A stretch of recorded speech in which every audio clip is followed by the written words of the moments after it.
Hello, everyone. I'm here today with Mike Wixon, and I watched his show with Nadeem Ismail, and I called him and I said, we have to do a follow-up show.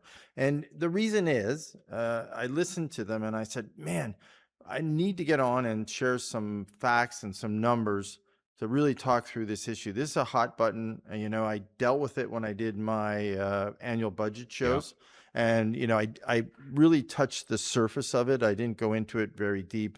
And, it's one of those, healthcare is one of those segments where the numbers are increasing so rapidly that you really want to dig into and ask why. So thanks, Mike. I'm glad you came aboard for another show. Well, thanks for watching the original one. It's interesting because Nadeem did a great job. That report really it's very straightforward, as he pointed out to me. Mm-hmm. It's meant to show us how much we spend per person in Canada on healthcare on average. Right. And then really that was it. And what we pay for and how it's paid for and where this money comes from. But what it didn't do is really take the deep dive that you and I started talking about that I think is worth sharing. Yeah, and he did a great job. And I think what he looked at public expenditures. So now this is the interesting part of this discussion, which I get all fired up about, is we have public and private expenditures. So all of us know, we go to the dentist, we pay for it ourselves, or our benefit plan from our company pays for it. So those are called private. When we go to the hospital, that's public, right? So, he shared a number with us, and it's a public number. So that $241 billion in public expenditures is one number, but that's not the total expenditure.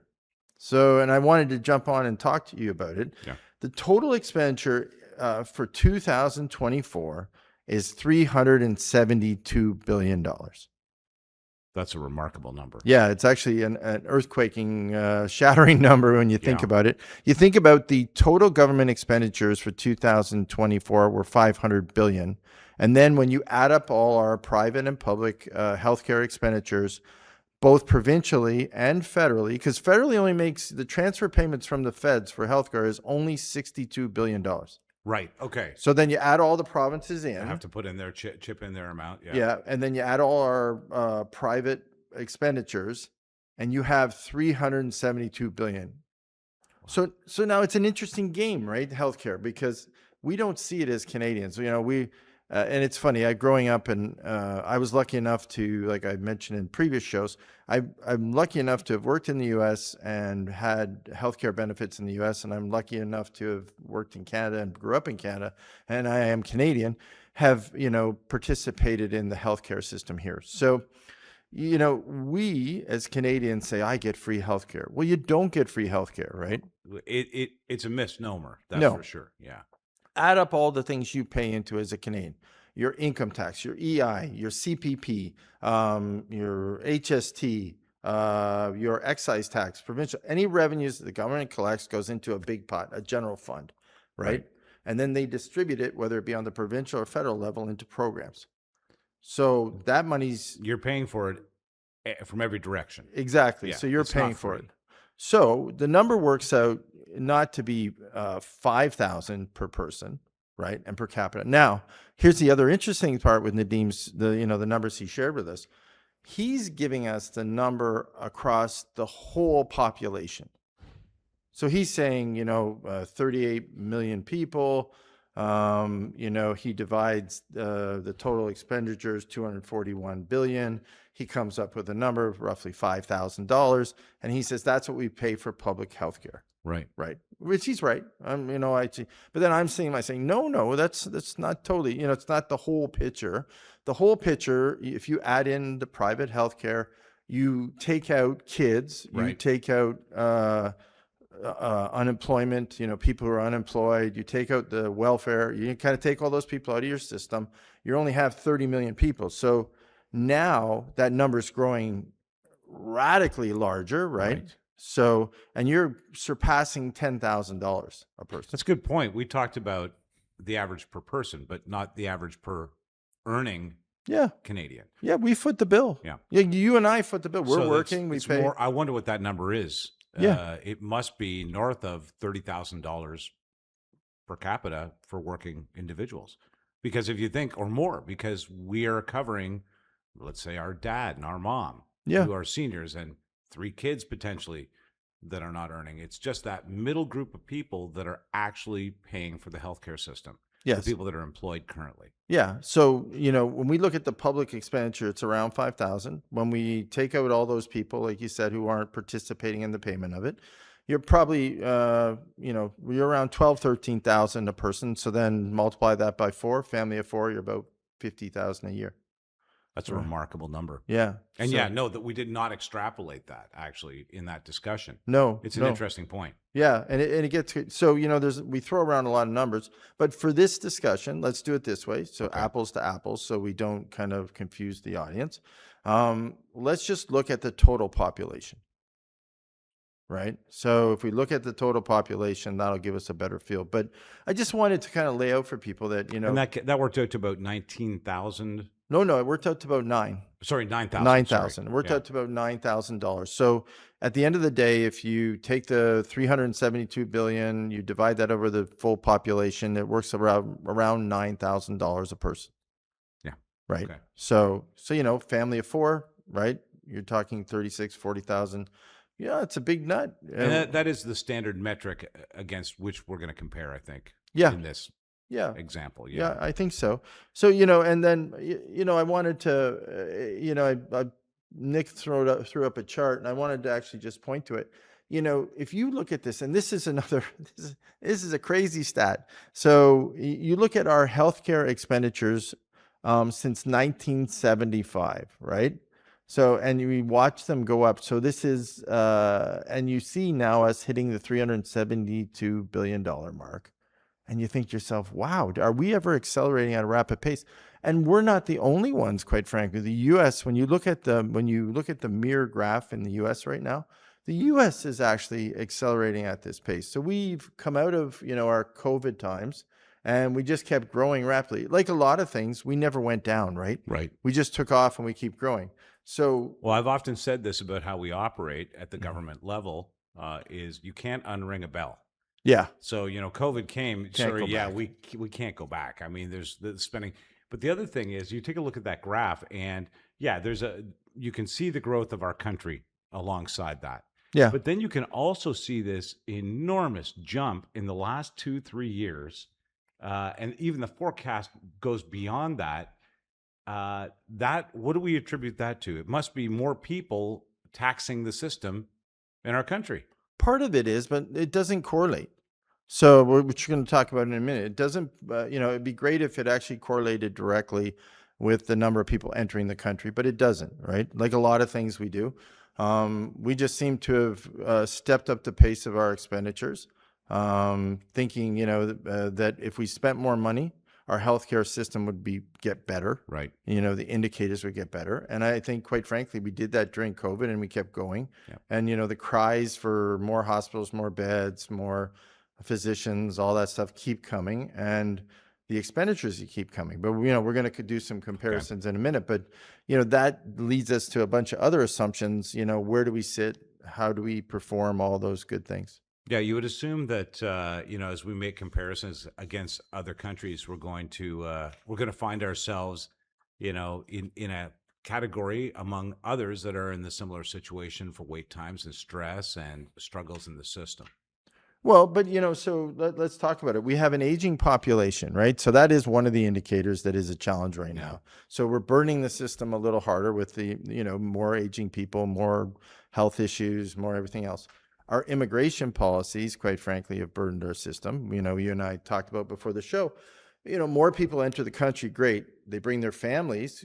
Okay. Now we have some other issues, right? Well, one of the big issues that I think about, and I say this off the top of my head and based on anecdotal experience of my own, which is, there are a number of people that have entered our country that are not healthy. Yes. They're not screened for cancer or genetic disease or even, advanced conditions of any kind.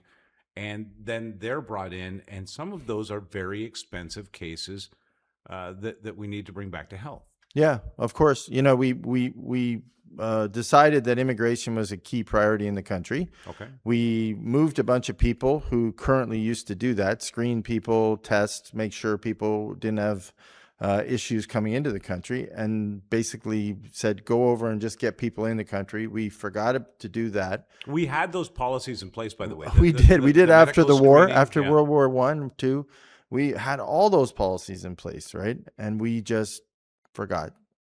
Yeah. We just waived them because we felt it was more important to move people into the country. I can't help but think that does clog the system when Sure. Have you given blood lately? It's very difficult to even get clinical time to give blood or get an ultrasound or anything. It's bizarre. And the number of people, I don't know if when you're sitting in your local Life Labs or wherever you're going, I don't know if you've noticed when you're talking to the people there, you know, they're there every day. So like when I'm talking to people and I'm sitting there, well, you know, how are you? Good, good. How long do you think it'll take? Well, you know, yesterday it took me, and I'm like, well, yesterday. What were you doing here yesterday? What were you doing yesterday, right? You know, so they have illnesses that require them to be monitoring themselves, and more, which you never used to. I'll be truthful. You used to go give blood. Quite frankly, you'd walk in. This was, you know, a couple decades ago. You'd walk in, go right up, give blood. You never really got to chat with anyone because it was so fast. You'd be leaving. And, you know, if you went the second time, quite frankly, you'd never see the person you saw yesterday. Paul, it's wild. But when I was a kid, if the doctor needed blood from you, they took it. They took it there.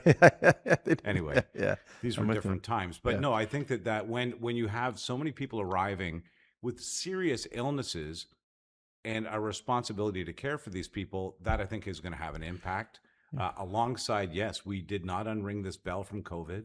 We have an aging population. Yep. Our GDP is, and I'm sure you'll address this, our GDP is going the other way. Yeah. Well, it's interesting too, you know, for those people who say, well, I paid into the healthcare system, right? Just so we're all like fully aware, the money you pay through those avenues I talked about, through income tax, EI, CPP, all those things you paid into, don't even come close to covering your healthcare. Right. So I get it. You know, you paid money into it. I appreciate that. I'm very appreciative that everyone did who worked, right? But right now, the actual cost, that $372 billion, is way over what you would have paid into it or contributed. That's wild. Yeah. And so it has to come from someplace. And this is with... Well, it's our deficits, honestly. Part of our deficits, you know, this is part of the reason we're, you know, we're going to be doing a show with the budget officer, you know, talking about his report. And quite frankly, you know, this is the reason we're talking about 60, 70, you know, if we add in military, $100 billion deficits, right? You know, it seems almost an impossibility to rein it in. And yet other countries with similar GDP are managing it. Well, they are, but you know, before we get there, I want to just do a quick thing.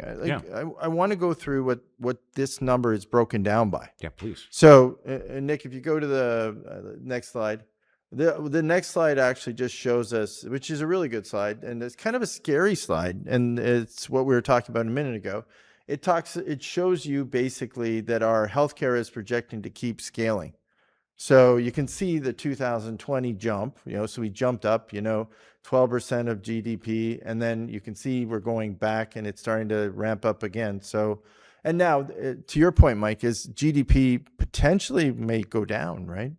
So if the tariff predictions and everything going on and the Kuzma negotiations don't go well, and we see a little bit of depressed times, recession, we're going to see a little bit of flattening of our GDP, but we're seeing an escalation in our healthcare expenses. And so that means that our healthcare grows, the ability to pay for it shrinks. Yes. Well, we just pull more debt. Yeah, we just pull more debt. So Nick, you want to go to the next one?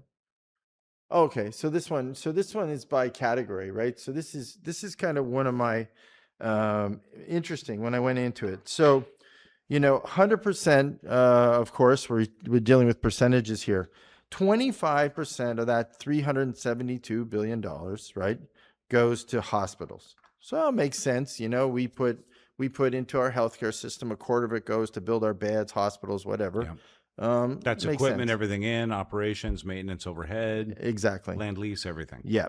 Drugs. This one was shocking because I couldn't figure this out in my mind. We're 13.7% for drugs, which I thought we were the land of generic drugs, but it doesn't appear we are. Well, I looked at this. Yeah. We're at almost the same number as comparable countries that don't have generic brands. So Yeah. how is that possible? Well, apparently we've created new brands. So when I looked into this, we've created a whole subset of new brands, which we say are better, more improved, Yeah. but we charge the same as, Oh, I see. So yeah, the generic, it's generic plus. The plus, yeah. So it's it means better. plus It's the profit. new improved diabetes drug. It's a new improved, Okay. but our cost per Per dose. dosage is basically the same as a non-generic drug. Gotcha. So we've kind of So scaled. we take the generic drug and we enhance it, therefore making it a more expensive or comparable Exactly. price. I see. So we've done a good job of keeping that.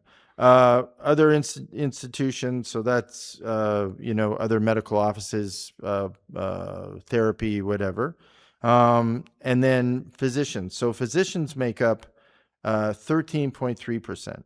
So hopefully down the road, and we, a lot of these stats, which I'm very thankful that the Canadian Institute of Healthcare, provided, which is great. We pulled a lot of these data from them. They do an amazing job at creating the stats that tell us about our healthcare system. And the Fraser Institute guys, of course, Yeah. their report was amazing. So thank you for that, guys. And we really appreciate the numbers and sharing them with us.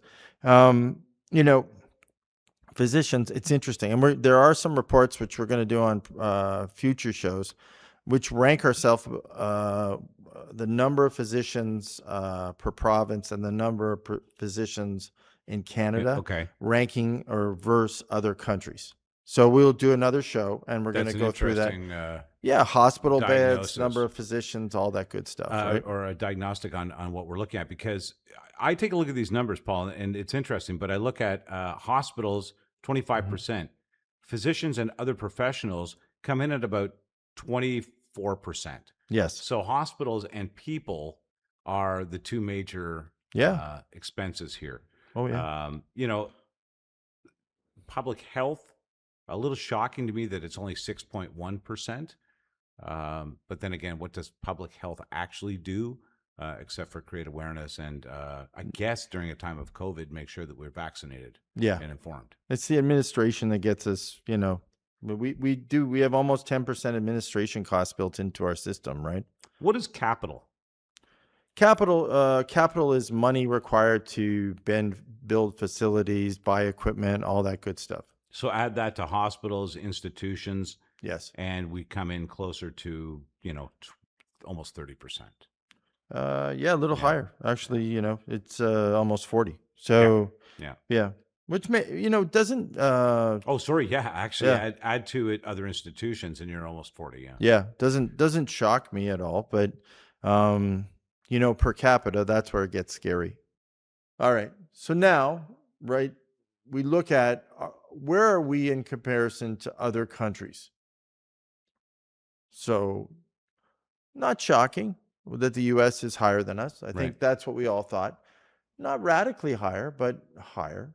And if you look at this, now this is broken down by public versus private spending. So of course, you can see it's almost 50-50 in the US. So in the US, you have your public expenditures, which, mostly for people who need social assistance, people who need some help with their healthcare. And then you have people who buy their own plans, the HMOs, their own private healthcare plans, their insurance, all that good stuff, right? So it's a 50-50. You see in Canada, it's broken down 71 to 29. So basically, we're still mostly public healthcare, right? We're subsidized. It comes through. We pay through our taxes, all that good stuff.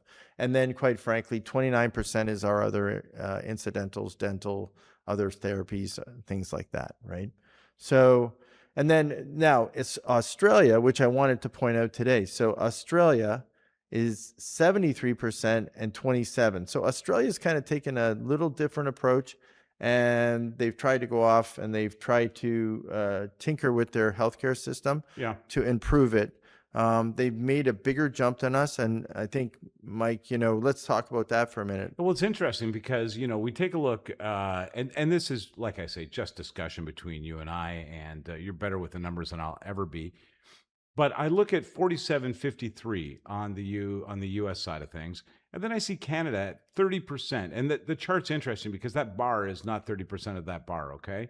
So if we're at 30.70, we're really not that far off, 50-50, truthfully. I mean, No. we're 20% more per capita, and we're almost in the same boat. And then you take a look at Australia, that's almost a carbon copy. But I think, Paul, the real issue there becomes, okay, the money is, the stats are the stats are. Yeah. But the end product, I think, is really what's a startling revelation through all of this.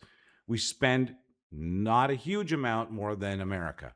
We're almost the same as Australia. The level of service is startlingly different. I'll give you some examples. Wait lists in Australia. 39% will wait for 1 month to see a specialist. In Canada, 61% of patients wait 1 month to 3 months to get a specialist. Elective surgery delays, easy for me to say. Canada, 20% of patients wait more than a year for elective surgery. In Australia, 12% have a wait that is longer than 6 months. Wow. Timely primary care access, Canada, only 43% can get same day or next day a GP appointment. In Australia, 72% can get a same day appointment. In the emergency departments. We do. So take me through that again, because that's very interesting. I want to see my GP. Yep. In Canada, 43% can get the next day. So 57 can't. Right.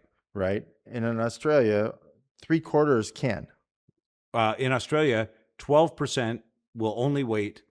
Where am I? This was on just primary care. Yeah. 72% will get the same day. Yeah. Okay. Which is one of the most annoying things for me. I don't know about you, but I call, and I had my son recently had an issue, and I called up and, next week. And I'm like, next week? Nobody's ill now. Yeah. By the time next week came around, and the funny thing is, so now I'm going through it. By next week, he's feeling better. So we go. Yeah. Right. Says, well, you better see a specialist because he had it last week, but we don't really know what it was because you weren't here last week.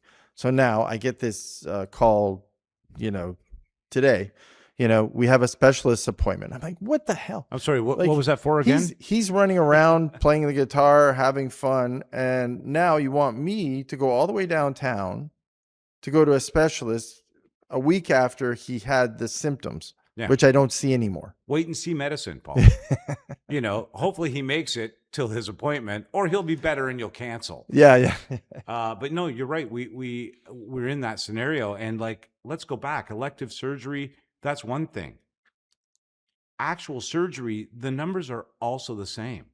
If you can't get primary care and triage a problem, you might be leaving cancer in somebody that's going to kill them, or at least tax our system a heck of a lot more and the human involved. We're going through that with a colleague right now, right? Yeah. Yeah. Very scary stuff. It's scary. Intense because you think to yourself, somebody needs to deal with this today. Yeah. This person's suffering today. And he's up for treatment in February. And right? He's been going at it since the summer. Summer. So he's not quite a year. He's almost 3/4 of a year before he'll have a life-saving treatment. Right. Yeah. That's incredible. This will make you crazy, Paul. Emergency department waits. 29% of patients report waits of 4 hours. In Australia, 18% report waits longer than 1 hour. Yeah. Okay. So I'm going to go on a side bender for a minute. Can someone fly over to Australia and find out what they're doing differently? Like, seriously, it must be. I mean, there can't be. No, you raise an amazing point. There could be a small team of people. You know what? Go to the races. Go to the beach. Have some fun. Maybe, have a few drinks. Go see a couple kangaroos. Don't forget the Tasmanian devil. Get over to Tasmania. Yeah, Tasmania. So go do that. I don't mind. Take some taxpayer dollars. Have some fun too. But please go see and find out what they're doing. Honestly, we kind of made fun. I don't know, and I shouldn't say this, and I don't mean this in a bad way, but for years Australia was kind of a little bit of a, we joked around about Australia and how Australia was a little backward. We all watch, what's his Dundee? Oh yeah, Crocodile Dundee. That's a knife. That was the worst Australian accent ever. My apologies. We always watch, we watch Crocodile Dundee movies with, oh man, they're backwards. They they go into the outback and look at how backwards they are. Shaves with a knife. Yeah, shaves with a knife, right? Well, heck, they have a better hospital system than us. So sorry about the stereotyping Australia, but you earned it. Yeah. This one really is shocking, Paul. In Australia, 45% of people carry private hospital coverage, giving them faster access to specialists and surgery. We don't have that in Canada. This is a major, major difference. And that model that we need to go investigate there, I think, is this hybrid model where you can upgrade yourself. Even if, I'll give you an example, our friend that we want faster treatment for. Right. I will stop at the bank. I know you will too. Oh, yeah, we'd chip in. Yeah, what the heck? It's not an option for us. No, we don't. We'd have to send him abroad. Yeah. Right? I mean, he'd be heading to Europe or the US to get the treatment faster. Yeah. Yeah. So, I mean, that I think, the numbers say that we are on par with some other Commonwealth countries. Well, yeah, it does really. So if, and let's go to the next slide, Nick. So here's our healthcare spending with other countries. So the US, of course, right? And this is per capita numbers. Now, remember, this is 2022. So the US per capita spend $15,113, right? That's them covered for health. Yes. Okay. Private and public, right? So we just broke down $7,000 more than what we're paying. So that market, we just saw that graph that showed they basically go 50-50 private and public, right? So they're getting $15,113. Now, when I looked into this, is very interesting, which I mentioned earlier, and I've got to find out the reason for this on another show. This was not the case. So prior to COVID, this number was half almost. Oh, really? Yeah. So this number since COVID, this number has skyrocketed. So they're still paying for COVID, for the infrastructure that was built in El Rapido. Whatever happened here literally has jettisoned them into a huge cost increase on healthcare, which they must be screaming about, quite frankly. So Germany, of course, 10,131. The Netherlands, pretty much where we are, 8,631. Sweden, 8,314. And France, which is 8,212, and then we're 8,109, right? So we're roughly the same. We're in the same neighborhood as France and Australia. Yes. And New Zealand. Yeah. Now this is 2022.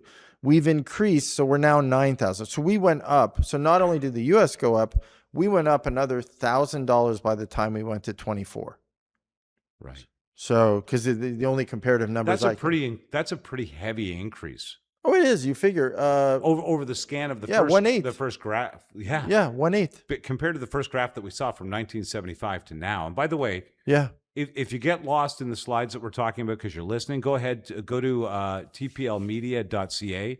Yeah. And you can download the PowerPoint that Paul made here. It's very handy. Now the average, actually, it's interesting. The UK, which is roughly 7,958, the average for developed countries is only $6,300.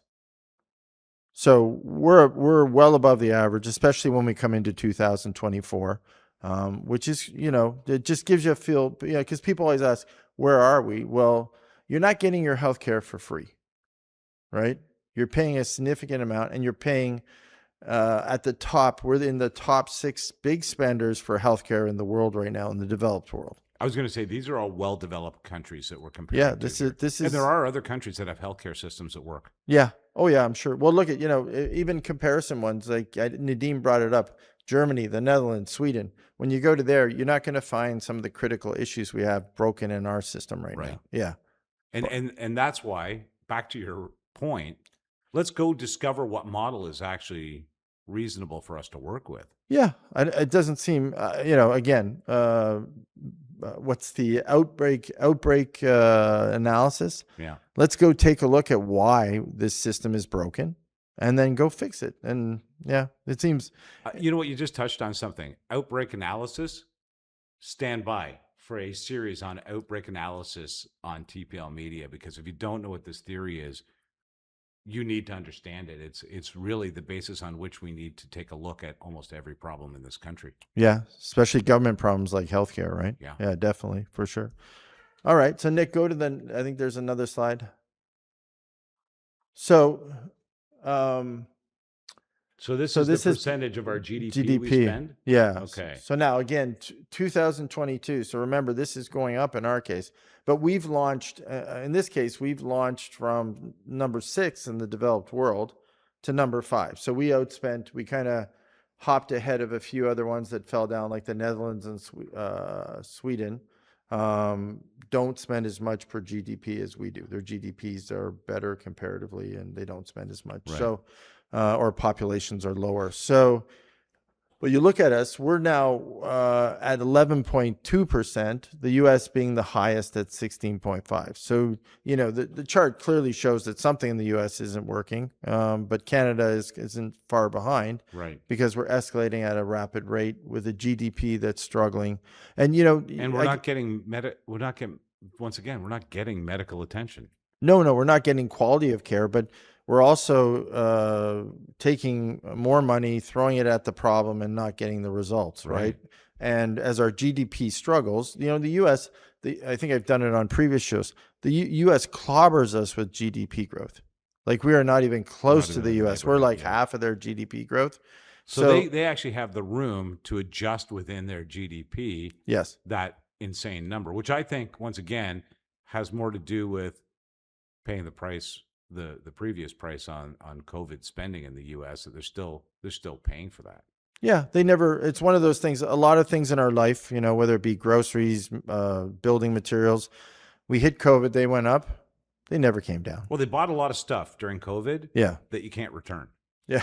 So I think, what they had to do as part of their outbreak response, they felt, was spend enormous amounts of money, a lot of which would just go to the dump. Yes, exactly. And the bill for that, I think, is still reflected, and maybe still being reflected in all of these countries, because the whole world experienced this. This was a shared experience. Oh, yeah. So, I think maybe those numbers come down, but once again, we never unring the bell financially. We never go backward and say, hey, look, we can spend less.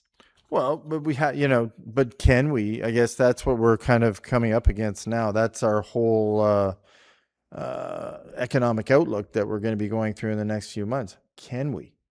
Yeah. Can we? Where does the rubber hit the road, and where do we have to make some of those tough decisions and say these things can't keep going up, we got to cut them? Or do we have to put user fees? Quite frankly, and I know a bunch of baby boomers are going to be like, like they're going to be screaming at the any video. Generation under that says, yeah, let me pay for what I need. You cannot provide it to me. Yeah. I think that is, we just recently heard, Paul, almost 1 million Canadians walked out of the emergency room before getting triage care. Right. Okay. So it's just terrible stat, right? But if you're going to use the emergency room now, should there be a user fee?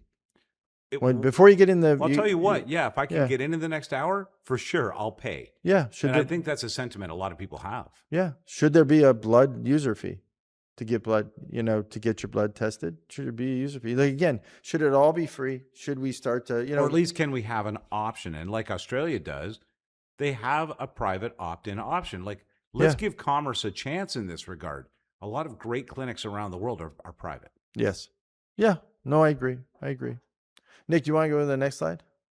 So, it's interesting because the Canadian Institute of Health, great group, they actually came up with some key findings. And I really wanted to go through them with you today because I think it's really important, to highlight them and then talk about, some of the other challenges we're going through. So we've already talked about, Canada is expected, we're going to have $372 billion in 2024, and we did.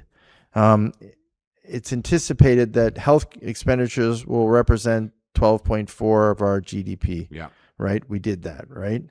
Healthcare spending in Canada is expected to increase by 5.7 in 24 and rise 4.5 rise after a rise of 4.5 in 23 and 1.7 in 22. Wow. Oh my God. So again, we keep rising. We're not leveling off, right? And I think that's very important. Let's take a look at that from 22 to 24. That's incredible. We're looking at a 12% increase. Yes. That's in 2 years. Yes. That's remarkable. Yeah. That's staggering. Is your income going up by? No, that's my first thought was I can't afford groceries. I can't afford healthcare to be more expensive. Exactly. So the other two are very similar. So it's our private healthcare is going up. So we see a 6% increase in 23 and 6.1 in 24. Our hospital expenditures are increasing by 6.3 in 23 and 6.1 in 24. Physician expenditures are projected to increase by 7.5 and 4.4 in 24. Drug expenditures are projected to increase by 5.6 in 23 and 3.8 in 24. So all these things are going up 23, 24. Yeah. They're going up in 25, right? So we just keep going up. The numbers we're getting, we're seeing from, last year's numbers, of course, and the year before. But when we get to the 25 numbers, we're going to see similar increases. Okay, so let me see if I understand this right. Yeah. The biggest issue in this healthcare thing financially is that we're making no more, in some cases, less money per capita, but our healthcare continues to soar, which we cannot pay for because we don't have the income to do it at the federal level or the provincial level. And so we just keep transferring payments to the provinces. That just keeps hitting the bottom line, and our deficit increases. Yes. So we keep yelling about poor service. And we have terrible service. Yeah.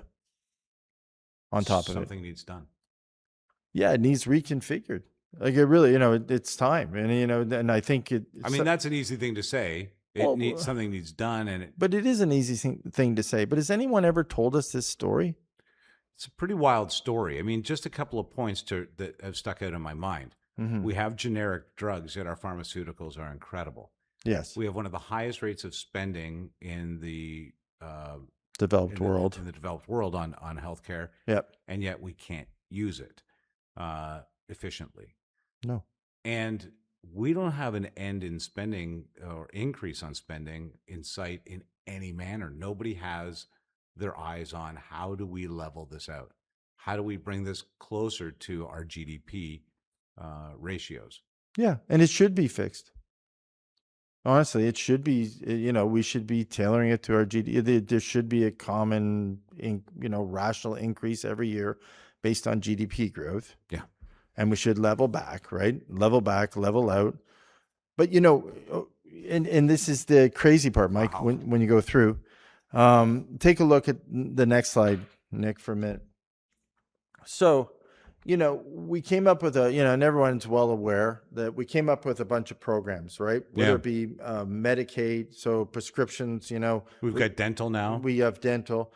They're all good programs. They're all good important. policies. Yeah. No, they are important. We can't afford them. Right. Right. So just, basic math.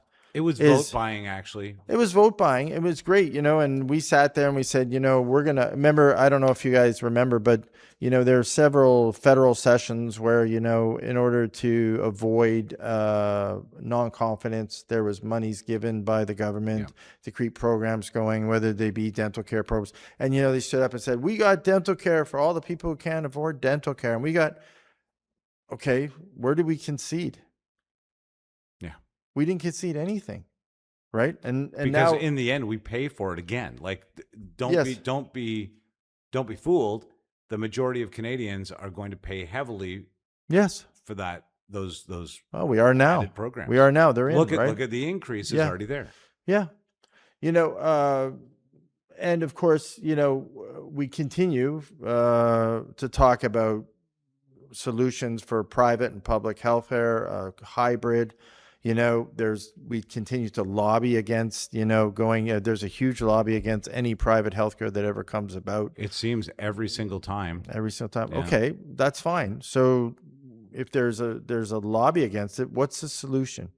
Well, If you, a lobby cannot be what prevents us from doing the right thing. A lobby has a very specific idea yes, for a very specific group of people. right. I don't know what their agenda is necessarily in keeping it all public, but I do know this: a lobby group needs to be there saying now we need privatization, at least a hybrid model of it, because we can't afford this and it's Yeah. not working. Well, and truthfully, two things are the main factors that keep it going, right? They lobby because number one, it's highly unionized. Yeah. So, I get it, right? You want to keep the security of a union, therefore you want to keep in a public system. And then second one is pensions, right? So you want to keep your pension programs. If you go to private healthcare, quite frankly, a lot of those are not pensioned or No. unionized jobs and they don't pay. I get it, right? But we can't afford it. But also, We can't afford in it. the private sector, they sometimes have better paying positions. Yes. It opens the door to so many professionals we have without employment. It gives us a reason to retrain people. Mm-hmm. It gives us, new economies to think of. Instead of paying all of this healthcare with our taxes, they could be taxing privatized companies with healthcare and increasing our bottom line at the federal level. I think it just doesn't make sense to me. And quite frankly, if unionization and pension security is the key issue at the table, figure out a way to deal with private companies to deal with those issues. Those issues, the model should not be broken because we can't deal with our healthcare providers should be well taken care of, compensated, secured, and pensioned. I agree with it, right? But those should not be the issues that break the system because we want to stick in a public system that doesn't work. I would agree. Yeah. I wrote a commentary. You want to hear it? Yeah. In Canada, you wait so long to see a doctor. By the time your appointment comes up, you might qualify for a senior's discount. That's if we go private. In Australia, you'd already be treated back at the beach. Enjoy your day at Bondi. So, well, thanks, Paul, for taking us through these numbers, because that's the perspective alongside us complaining about terrible care that actually kind of magnifies the problem, but we need to do something about it. We got to do something about it together. Talk to your politicians. Make sure, this is the one thing I say to people, make sure your vote is correct. Yes. Because your vote comes directly out of your wallet. Exactly. Thanks, Mike. I really appreciate it. And then please, we're going to do more shows and we're going to keep breaking down healthcare stats, which I think are very important to keep the dialogue going. So please subscribe, watch, and enjoy.